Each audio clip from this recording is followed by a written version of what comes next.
নিয়ে এলাম মজাদার একটা রেসিপি, ছোলার ডালের ঘন্ট, সবজি দিয়ে ছোলার ডালের ঘন্ট। হ্যালো এভরিওয়ান, আসসালামু আলাইকুম, welcome back to রাইনাস yummy food and blog.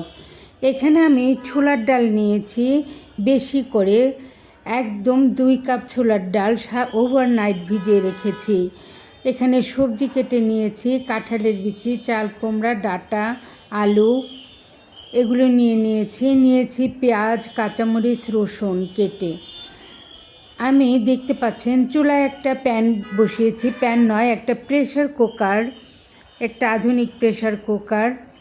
এখানে আমি সব সবজি দিয়ে লবণ দিয়ে দিলাম, সব কিছু দিয়েছি আদা রসুনের পেস্ট, পেঁয়াজ, কাঁচামরিচ, রসুন কাটা, সব কিছু। তারপরে একটু গরম মশলা পাউডার, সব কিছু দিয়ে পানি দিয়ে একদম ডাল দিয়ে মেখে বসিয়ে দিয়েছি। অল্প একটু পরিমাণে সরিষার তেলও দিয়ে দিলাম। এখন এটা ঢেকে দিয়ে দিলাম জিরা পাউডার, গরম মশলা পাউডার, জিরা পাউডার, সব কিছু এখানে দিয়েছি অল্প অল্প করে। এখন কুকারটা আমি লাগিয়ে দিব।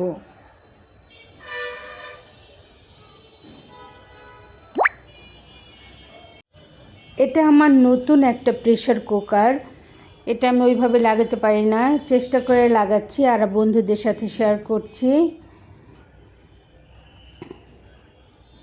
এই তো অনেক কষ্ট করে লাগাচ্ছি, অবশেষে সফল হয়েছি। এই তো লাগিয়েছি। এখন আমি এটাতে 3টা সিটি বাজিয়ে সবজিটা সিদ্ধ করে নেব ডালের সঙ্গে। এই তো সিদ্ধ করে নিয়েছি, সব কিছু একদম সুন্দরভাবে সিদ্ধ হয়ে গেছে। 3টা সিটি বাজালেই সিদ্ধ হয়ে গেছে। আসলে সব প্রেশার কুকার এক নয়, এক একটা এক এক রকম।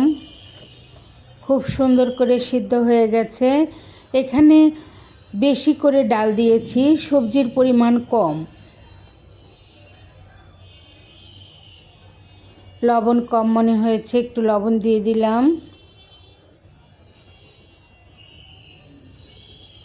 এখন আমি এই সবজিটা কিছুক্ষণ খোলা রেখেই জাল করে নেব। যেহেতু আমি ঘন্ট করব, ওরকম ঝোল থাকবে না, মাখা মাখা থাকবে, তার জন্য পানিটা শুকিয়ে নিচ্ছি। আর একটু জাল করে নিলে খেতেও মজা হবে। এখন চলে যাব বাগার দিতে। বাগার বলেন আর সম্বার বলেন, যাই হোক না কেন আমরা বাগার বলি। এই তো চুলায় একটা ছোট্ট প্যান বসিয়ে দিয়েছি, দিয়ে দিলাম শুকনো মরিচ আর পেঁয়াজ, কাটা রসুন, আর দিয়েছি সরিষার তেল। এখন এটাকে গোল্ডেন ব্রাউন করে ভেজে নিব।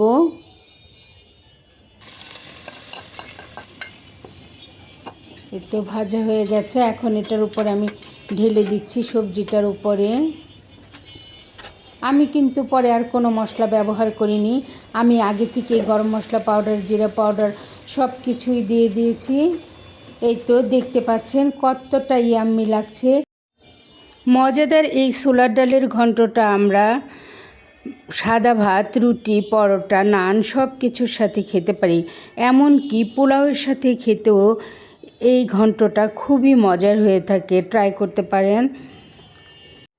আমার পাশে থাকার জন্য সবাইকে অসংখ্য অসংখ্য ধন্যবাদ। আসসালামু আলাইকুম।